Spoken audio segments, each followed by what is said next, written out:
Mi nombre es Elena, y durante 7 años, mi vida giró en torno a un solo deseo: ser madre. Un deseo que era más que un simple anhelo, era el propósito de mi existencia. No había espacio en mi corazón para otra cosa. Yo amaba a Santiago, mi esposo, profundamente. Él era mi compañero, mi amigo, mi confidente, el hombre con el que había decidido compartir mi vida. Pero cuando llegó el momento de formar una familia, de darle un hijo a ese amor, el camino se volvió inesperadamente oscuro. Cada mes fue una esperanza rota, una promesa no cumplida. Llevaba años mirando el calendario, contando los días, marcando con círculos rojos las fechas en las que, si todo iba bien, podría quedarme embarazada. Pero nada. Los tratamientos, las visitas a los médicos, los análisis interminables. Siempre una nueva prueba negativa. Me decían que tenía que ser paciente, que la vida tenía sus tiempos. Pero para mí, esos tiempos eran una condena. Las paredes de nuestra casa se fueron llenando de frascos de pastillas, de vitaminas que tomaba con la esperanza de que alguna vez mi cuerpo respondiera. Santiago siempre estuvo ahí. A su manera, me sostenía. Después de cada negativo, me abrazaba con fuerza, me decía que lo nuestro era suficiente, que si no podía tener hijos, tendríamos otras formas de ser felices.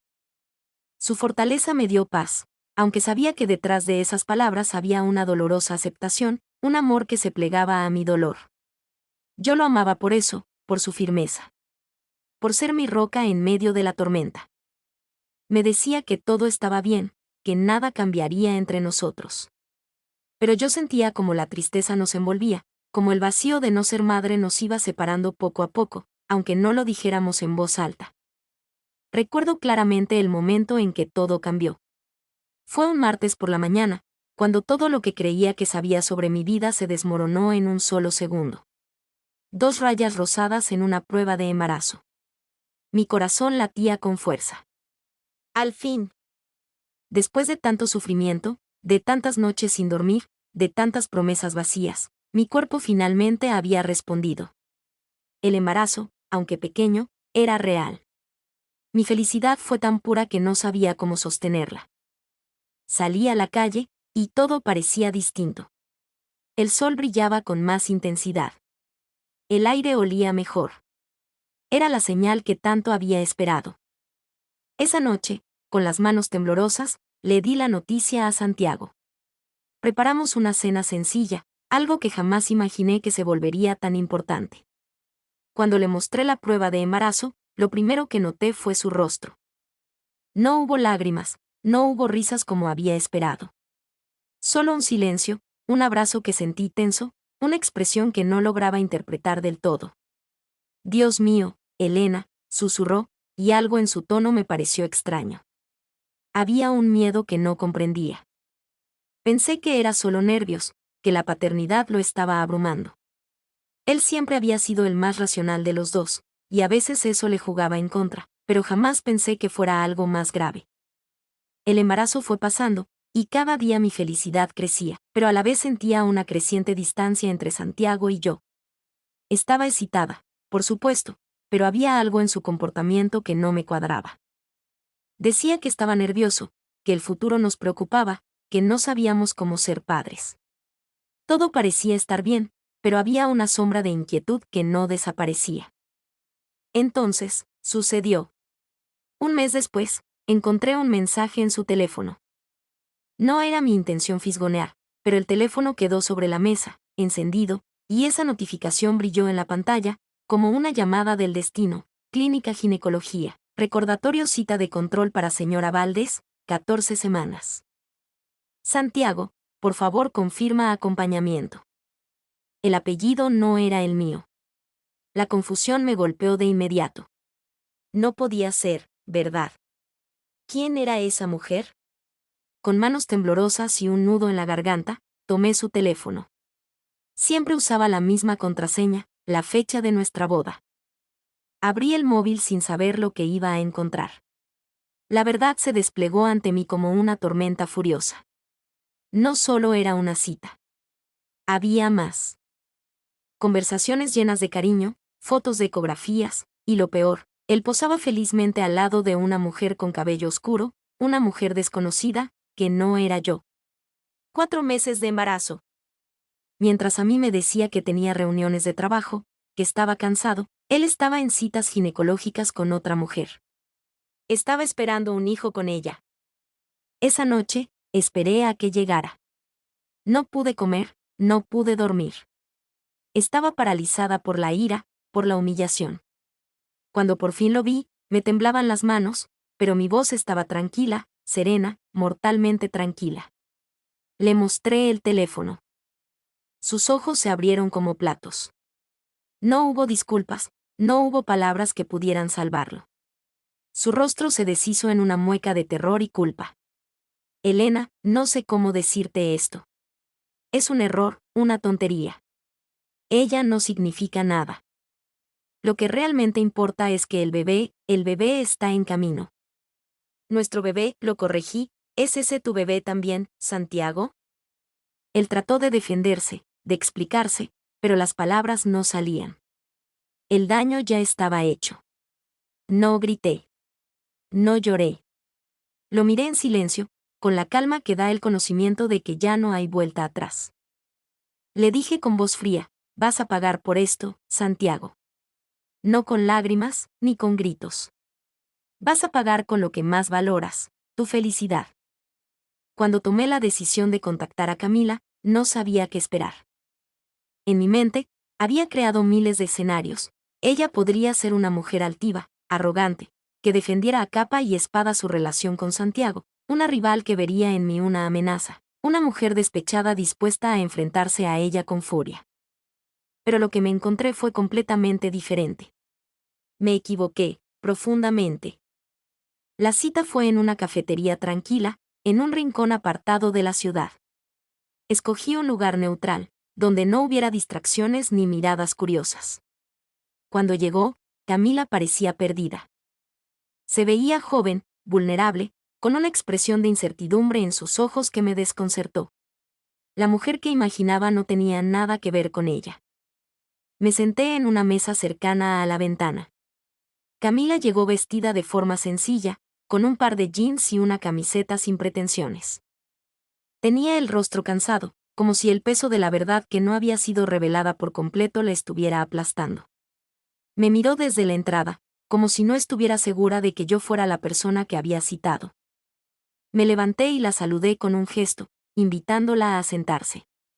No había ni una pizca de maldad en mi alma en ese momento, solo una necesidad urgente de entender cómo había llegado hasta allí, cómo mi vida se había entrelazado con la suya. ¿Te has pedido algo?, le pregunté, intentando aliviar la tensión que se notaba en el aire. No, no quiero nada. Gracias, respondió, con una sonrisa forzada que no llegaba a sus ojos. Estuvimos en silencio unos segundos, como dos desconocidas que se miden antes de hablar. Pero lo que vino a continuación no fue una discusión furiosa ni un intercambio de insultos. No. En lugar de eso, me encontré con algo completamente inesperado. Camila comenzó a hablar de Santiago, pero no con admiración o fanfarronería. Lo hizo con tristeza, con una especie de confusión palpable en su voz. Lo conocí en un momento difícil, comenzó. Él me dijo que su matrimonio estaba a punto de romperse. Me decía que su mujer, que eras tú, Elena, no podía tener hijos, que ya no se entendían, que estaban muy distantes. Y yo, bueno, en mi vida todo ha sido diferente. Tenía la esperanza de que él podría darme algo que yo necesitaba. Pensé que sería alguien para mí. Me quedé en silencio. Escuchaba, pero no creía lo que oía.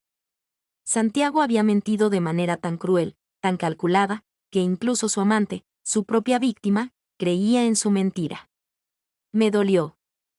Me dolió porque, de alguna manera, me sentía igualmente engañada. No solo por él, sino también por todas las expectativas que había puesto en mi vida, en mi matrimonio. Entonces, ¿pensaste que él era el hombre de tus sueños?, pregunté, sin malicia, solo curiosidad. Camila asintió con la cabeza, con los ojos algo vidriosos. Sí, creí que por fin había encontrado a alguien que podía ofrecerme estabilidad. Pero luego todo se desmoronó. Cuando vi tus fotos, Cuando vi las ecografías, me di cuenta de lo que realmente estaba pasando. Me sentí tan estúpida. ¿Te sentiste utilizada?, pregunté, y el dolor de mis propias palabras me golpeó, como si esas fueran las mismas preguntas que yo me hacía a mí misma sobre mi vida con Santiago. Sí, dijo, bajando la mirada. Lo peor es que me costó mucho darme cuenta.